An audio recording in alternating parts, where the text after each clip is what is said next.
Fala pessoal, meu nome é Guilherme, bem-vindos ao canal Delongas. Eu ia fazer esse vídeo até ao vivo de noite, mas desisti de fazer ao vivo, eu tô gravando aqui mesmo.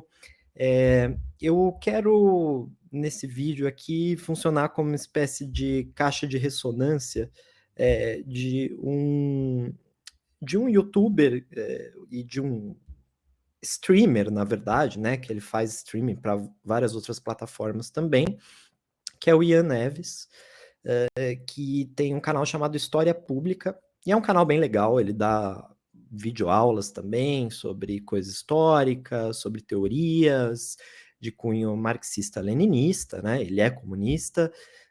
Eu particularmente gosto bastante do conteúdo do Ian. Inclusive, ele usa até uma ferramenta para preparar a aula lá que eu passei a usar aqui também em algumas aulas que eu faço aqui para o Delongas. Mas, pois bem, o fato é que o Ian trampa, o trampo dele é esse, né? Ele faz streaming para a internet.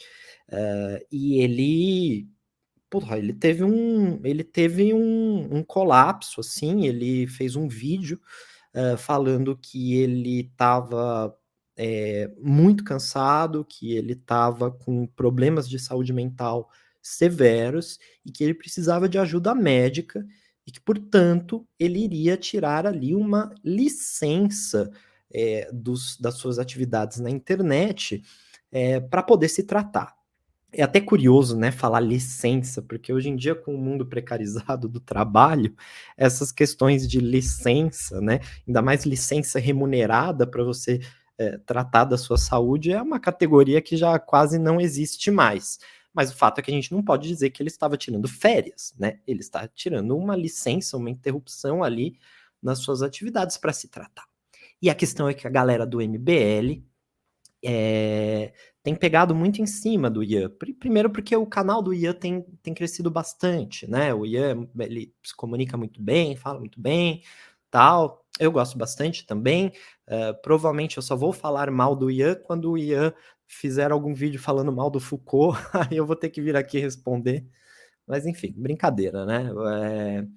O fato é que o MBL começou a debochar pra caralho do Ian, porque o Ian apresentou essa sua questão de saúde mental, né? E um deboche nível quinta série, ridículo. A gente vai escutar aqui, vai ver o nível quinta série desse deboche. Então, o que eu tô postando aqui, na verdade, é um vídeo do Ian reagindo a galera do MBL zombando dele.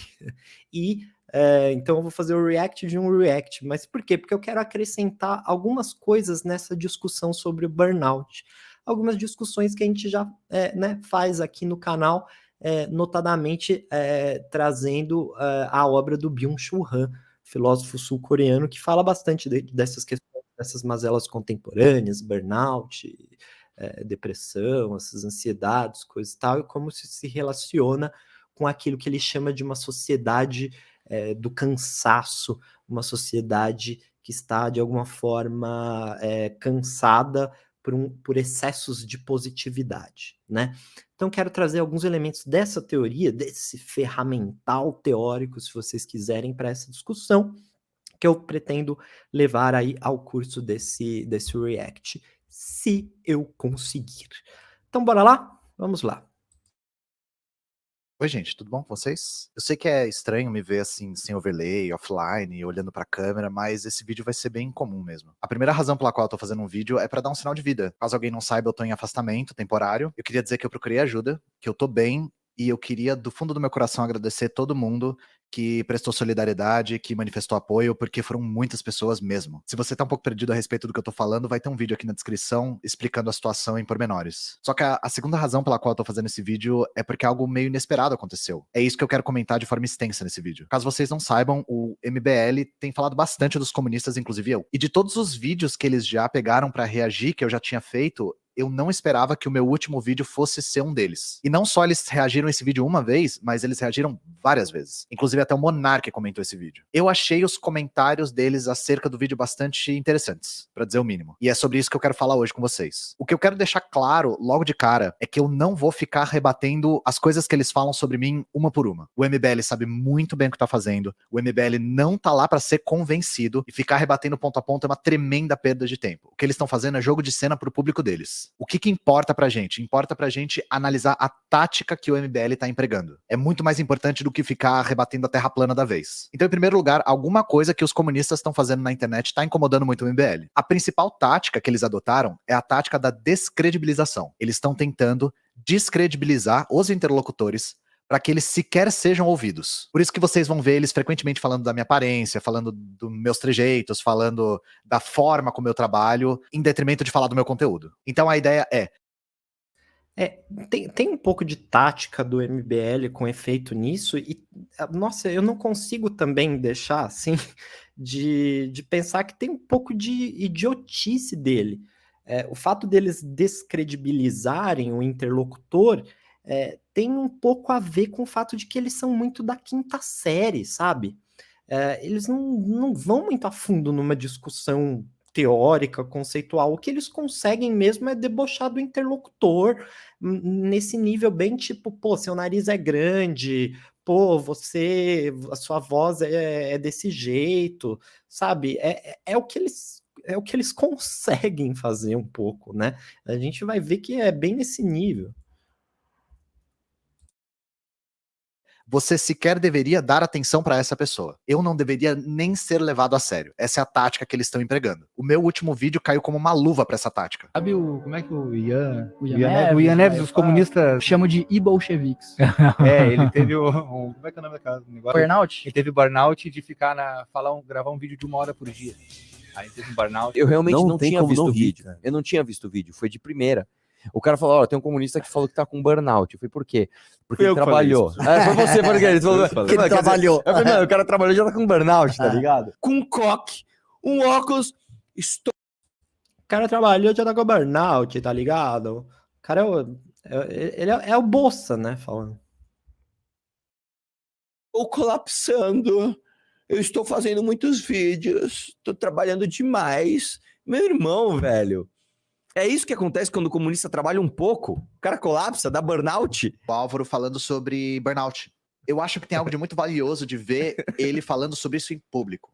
Tem uma outra entrevista.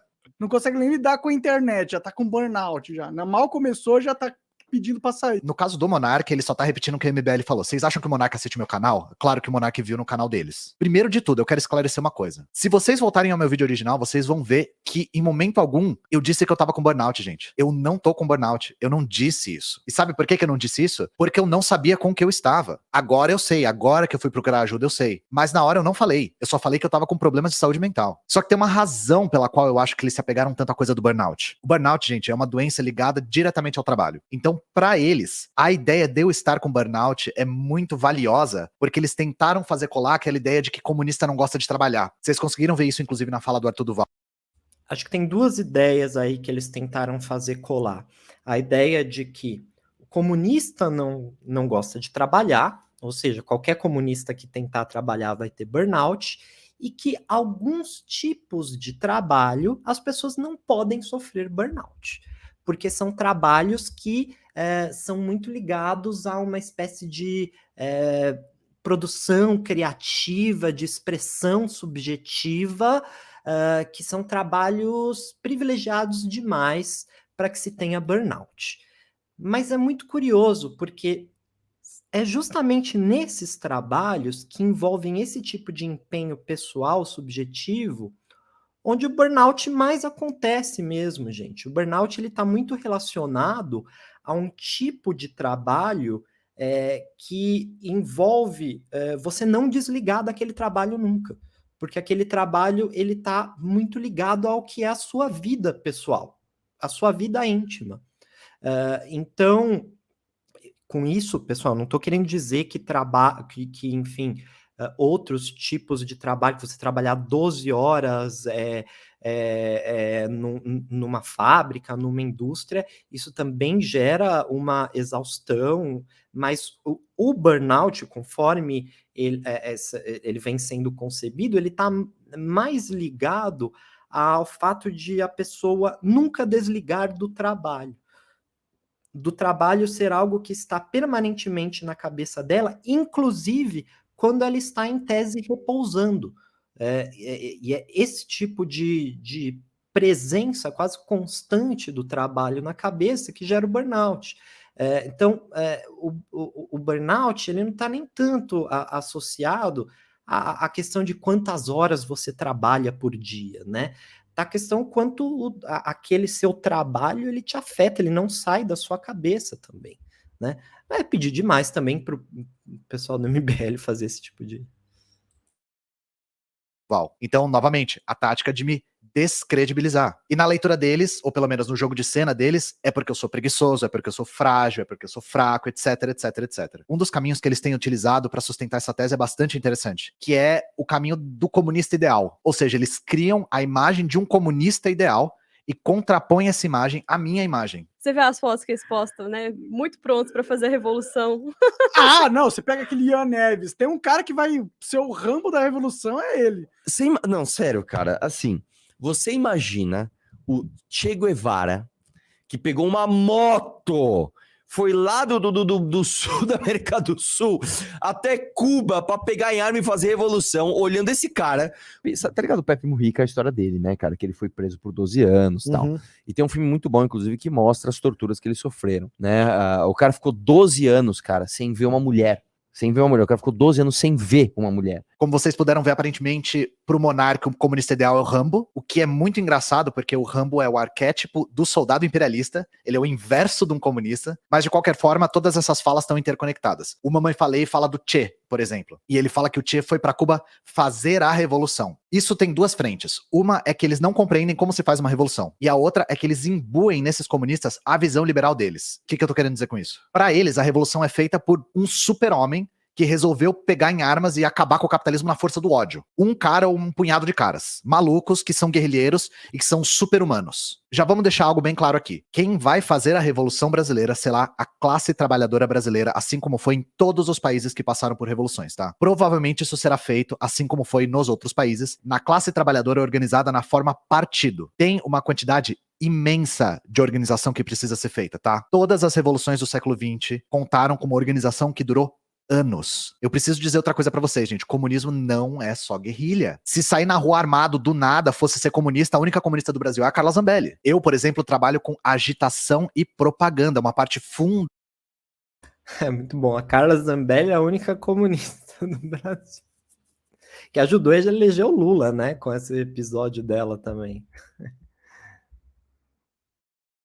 Fundamental da organização comunista. A Soberana, que é a organização que eu faço parte, disputa espaço na internet. E visto o incômodo que a gente tá causando no MBL, a gente tá fazendo isso muito que bem. Curiosamente, o Arthur Duval escolhe o Che, e ele não podia ter feito uma escolha mais infeliz, porque, caso vocês não saibam, o Che era médico, gente. E se tinha uma pessoa que se preocupava com a saúde mental e física do trabalhador, era ele. Inclusive por isso que Cuba tem um foco tão grande na saúde. Agora, o cara assiste diários de motocicleta, acha que sabe tudo sobre o Che, nunca leu uma vírgula que o cara escreveu e usa ele como referência. O exemplo do Mujica também é estranhíssimo, porque parece que ele tá falando que só é comunista quem foi torturado, mas é lógico que não é isso que ele tá falando. O que ele tá dizendo é, comunista que é comunista atende um certo padrão de masculinidade. A questão é essa, e ênfase na masculinidade. Isso é o que eles acham que deve ser um guerrilheiro perfeito, um guerrilheiro viril. E quando eu tô falando isso, não é exagero não, tá? Essa galera aí, eles não aguentam nem com as minas do bolsonarista dos clubes de tiro.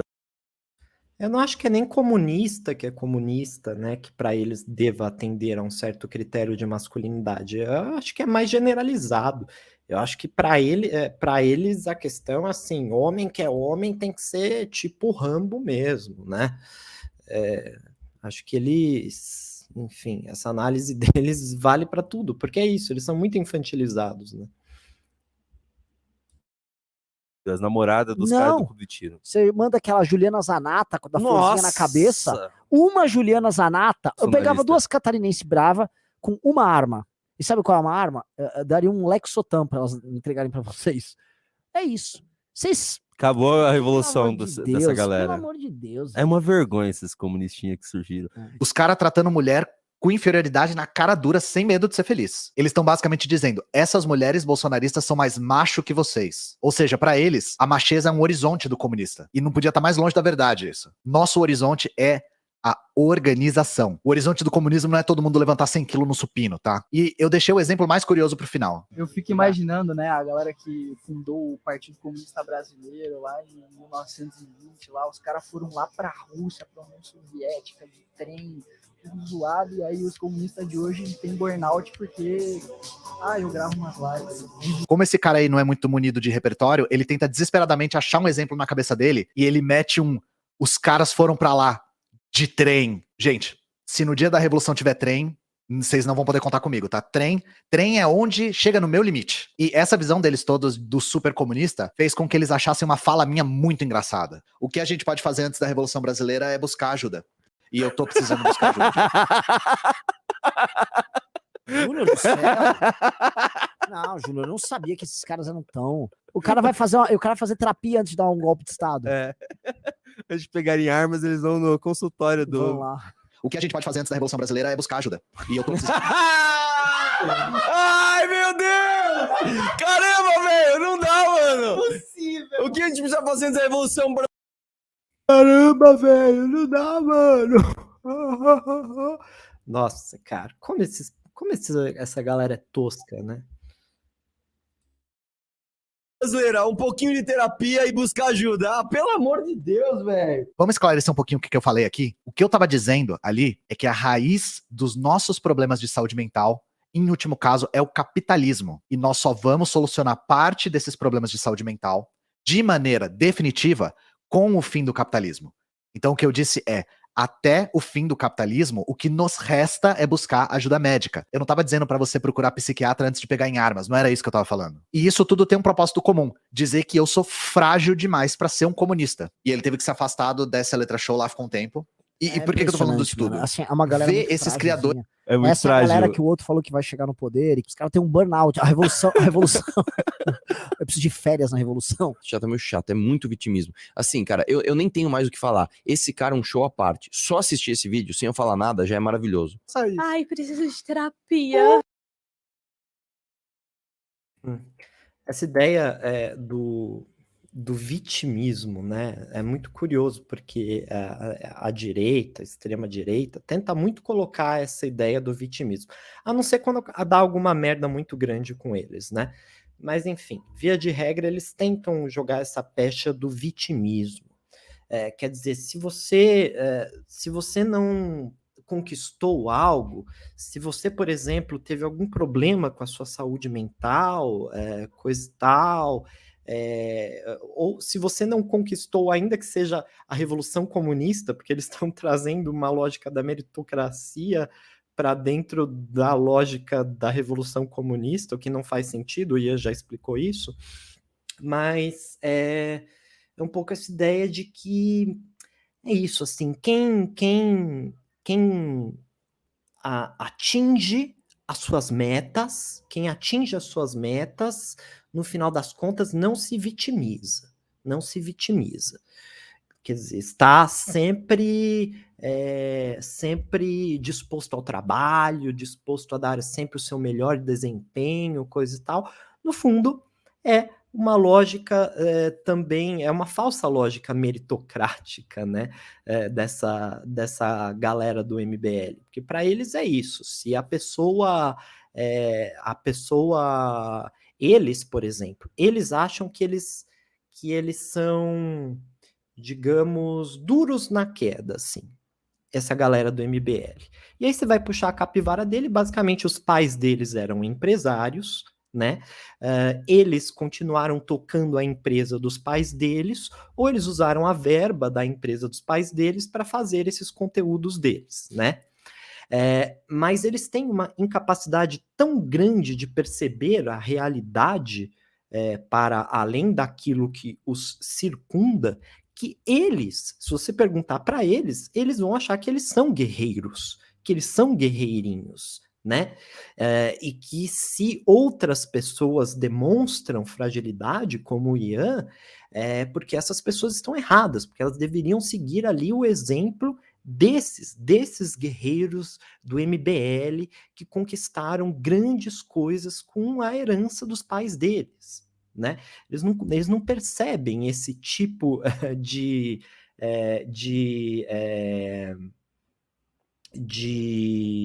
movimento, né? De movimento. Eles nunca vão se colocar numa posição quando lhes convier, espero estar conjugando certo esse verbo, eles se colocarão, sim, em posição de vítima.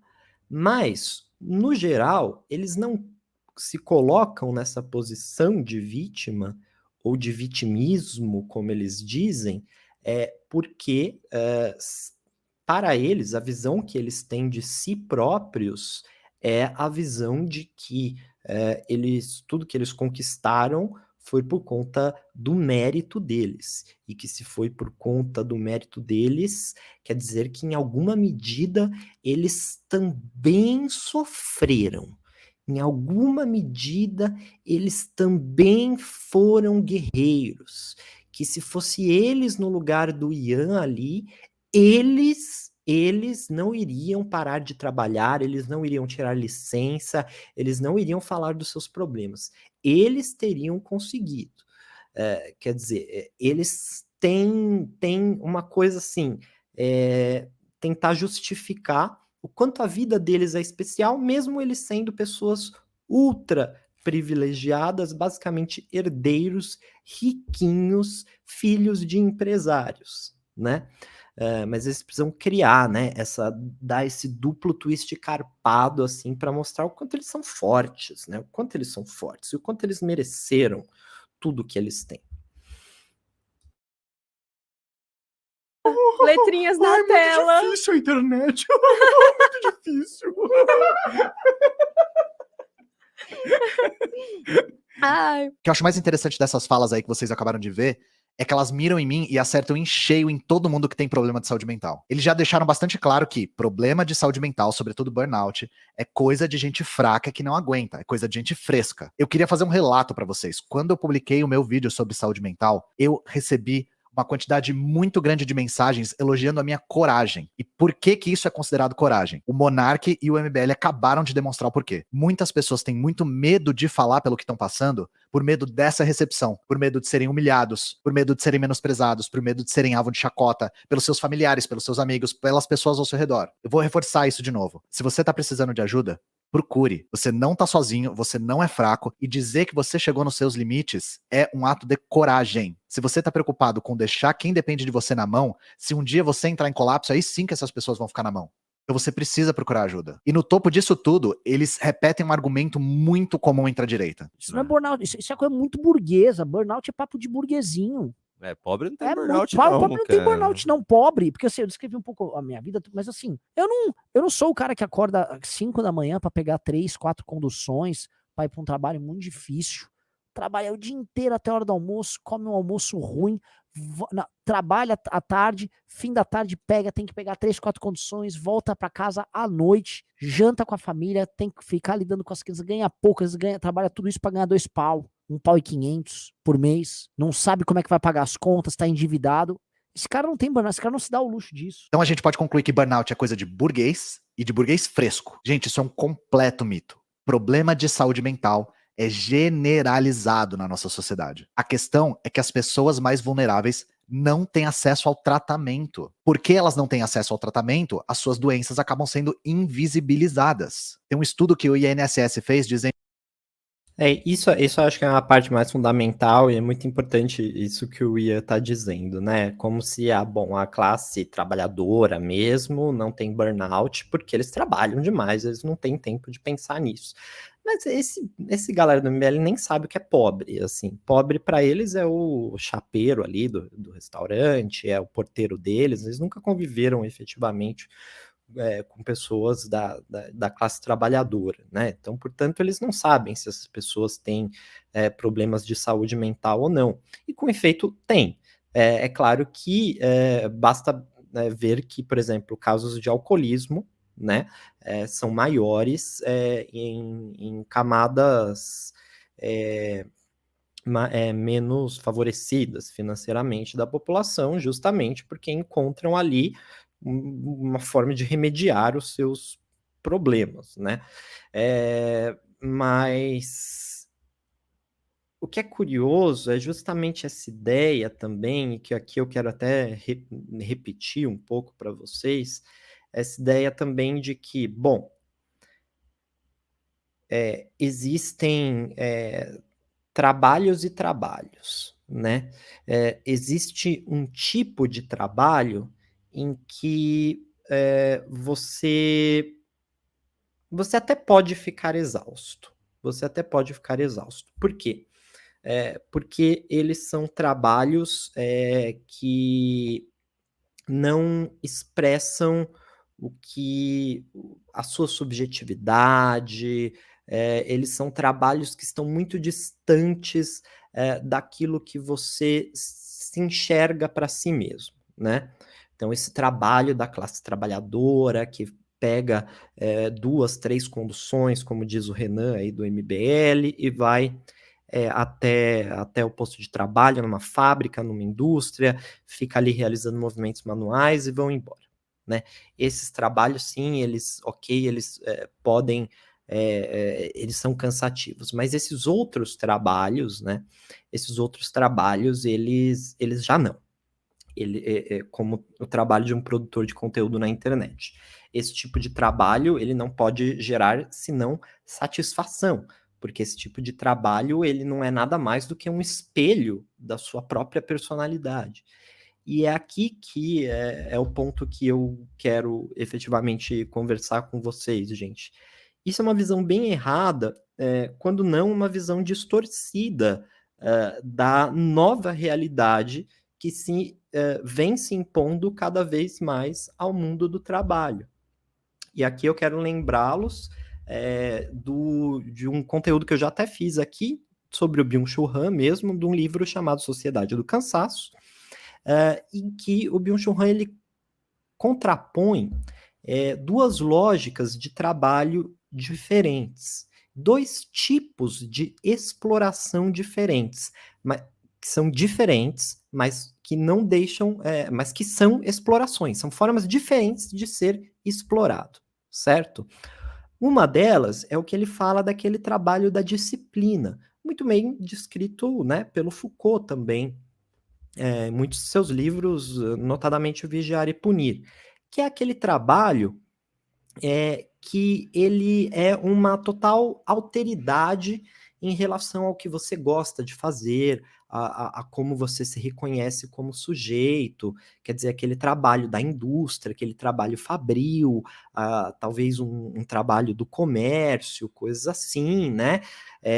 São trabalhos que, de alguma forma, eles estão deslocados da sua personalidade, né? E esses trabalhos do século XX, eles foram... Eu falo do século XX porque foram trabalhos que surgiram, sobretudo, e se consolidaram, sobretudo na forma legal, né, no século XX. Mas o que o Byung-Chul Han nota é que no século XXI, essa lógica de trabalho, para alguns novos tipos de trabalho, para algumas novas demandas do capitalismo, agora sob a forma neoliberal, ela não era mais suficiente para atender certas expectativas de geração de lucro e de ganho de produtividade.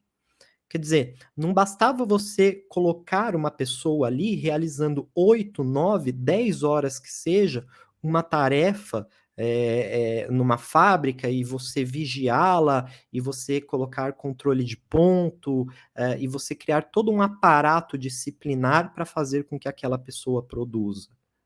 O que é necessário, na verdade, o que se fez necessário dentro da lógica capitalista neoliberal era transformar a própria ideia da personalidade da pessoa, a própria ideia dos desejos pessoais da pessoa, a própria ideia da satisfação, do gozo pessoal da pessoa ligada ao trabalho. Porque aí você não precisa você não precisa mais de mecanismos nenhum de vigilância, que, no fim das contas, mais acabam freando a produtividade. Um mecanismo, por exemplo, de vigilância, em que você tem que bater o ponto às 8 da manhã e bater o ponto às 4, 5 da tarde para sair, é um mecanismo que, de alguma forma, freia a produtividade, porque ele acarreta ali uma cisão. A pessoa deixou de trabalhar, ela bateu o ponto e pode se concentrar em outras coisas, certo? A ideia neoliberal é a lógica da produtividade não parar nunca. A pessoa ela tem que estar sempre disponível, sempre apta a produzir mais, a trabalhar, a produzir mais conteúdos, a produzir mais rendas, a produzir mais vendas, seja lá o que for, né? Então, de modo que aqueles aparatos de disciplina exteriores, por assim dizer, né, como folhas de ponto ou controle operacional, eles vão cedendo espaço a uma disciplina interna, em que a pessoa ela está trabalhando porque o trabalho, no fim das contas, é a realização pessoal dela. E se o trabalho é a realização pessoal dela, a partir do momento em que alguma coisa dá errado no trabalho, alguma coisa está dando errado na vida toda da pessoa, no conjunto da vida da pessoa. Porque o trabalho não é mais essa alteridade. Você não está mais ali somente para vender a sua força de trabalho. Você está ali para se realizar enquanto sujeito. Isso é uma mecânica neoliberal para ganho de produtividade, para fazer com que as pessoas estejam sempre, a todo momento, constantemente ali voltadas ao trabalho. Isso, gente, para cargos de gerência, para cargos que envolvem, por exemplo, uma certa gestão do capital financeiro, para cargos que envolvem certos tipos de produção de conteúdo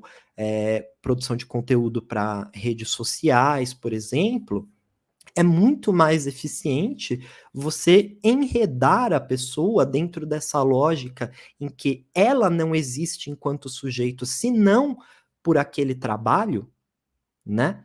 Aquela lógica tosca de que faça o que você gosta e você nunca terá que trabalhar em um dia da sua vida. Quer dizer, isso enreda muito mais a pessoa numa constante, numa tensão, de uma forma que a pessoa não desliga do trabalho, né? Porque não existe outra possibilidade de se realizar no mundo senão pelo trabalho. O que é uma lógica que, vejam, é uma lógica, quero deixar isso bem claro aqui, é uma lógica diametralmente oposta à lógica do trabalho marxista, comunista mesmo, tá? Se vocês tomarem... Bom, pode ser vários exemplos, mas a ideologia alemã, por exemplo, do Marx e Engels, eles falam em determinado momento desse livro o que eles imaginam que fosse uma sociedade ideal sob o ponto de vista do trabalho, né? E o que eles dizem é o seguinte, que a pessoa, o trabalhador comunista, ele trabalha primeiramente para a comunidade, ele não trabalha para uma realização pessoal, né? Ou seja, ele vai passar algumas horas do seu dia dentro de um plano ideal, são poucas horas do seu dia, é isso que eles colocam na ideologia alemã, poucas horas do dia trabalhando para a comunidade. Para a comunidade, aí pode ser na lavoura, pode ser na pecuária, pode ser numa fábrica, em alguma coisa que vá fortalecer a comunidade como um todo, e não vai fortalecer o seu ego, vai fortalecer o grupo, tá? Então essa ideia de que você trabalhe com o que gosta, ela é uma ideia muito mais neoliberal, né? E que gera um sofrimento também muito grande, porque é isso, né? Se você trabalha com o que gosta, se aquele trabalho ele é a sua vida, se alguma coisa dá errado naquele trabalho, a sensação de que sua vida inteira está arruinada, né? Então, para Marx, não, as pessoas não devem trabalhar exatamente com o que gostam, elas devem trabalhar com o que a comunidade precisa. E pouco, preferencialmente poucas horas por dia, para que elas tenham efetivamente tempo para se dedicar ao que gosta, mas aí não mais do ponto de vista laboral produtivo, e sim do ponto de vista totalmente descompromissado com essa questão propriamente do trabalho, né? Então, vejam que é muito curioso, né? Uma sociedade comunista ideal não é uma sociedade onde todo mundo vai fazer o que quer do ponto de vista do trabalho, da produção. Não. Na verdade, isso é a sociedade capitalista ideal, em que todo mundo faz o que quer, porque ao fazer o que quer, em tese, você se dedica bem mais para aquilo, né? Não. Na sociedade comunista ideal, você faz o que a comunidade precisa, por um tempo que seja razoável e que faça com que você tenha a maior parte do seu dia para se dedicar, sim, ao que você gosta, mas de maneira descompromissada com a questão da produção, tá?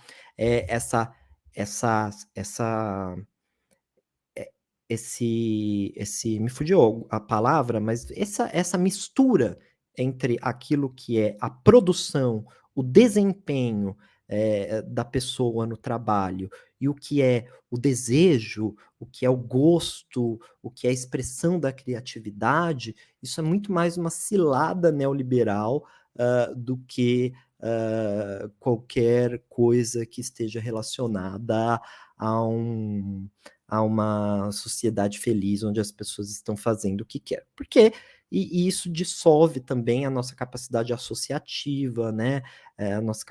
A própria consciência de classe, né? De que nós estamos, no fim das contas, vendendo a nossa força de trabalho, né? Então, eu vou encerrar até por aqui, porque não tem mais nada no vídeo que seja interessante ouvir. Eu acho que essa mensagem final que o Ian deu, ela já é bem importante também, né, no sentido de até criar uma empatia em relação às pessoas que sofrem, né, que sofrem realizando todas as formas de trabalho, e sofrem realizando, inclusive, aquilo que as pessoas gostam de fazer, né? Porque muitas vezes a lógica da produtividade, ela se sobrepõe à própria questão do gosto pessoal por uma determinada atividade e pode levar uma pessoa ao colapso ou ao burnout, certo? E é isso, pessoal. É isso que eu queria apresentar aqui para vocês nesse vídeo. Espero ter contribuído um pouco dentro desse debate, dentro disso que o Ian nos trouxe aqui, mas conheçam efetivamente, né? Se é que vocês já não conhecem, o canal História Pública do Ian Neves. E quem está chegando por aqui, né? Está conhecendo esse canal também, se inscrevam aí, deixem um like e a gente se vê no próximo vídeo aqui no Delongas.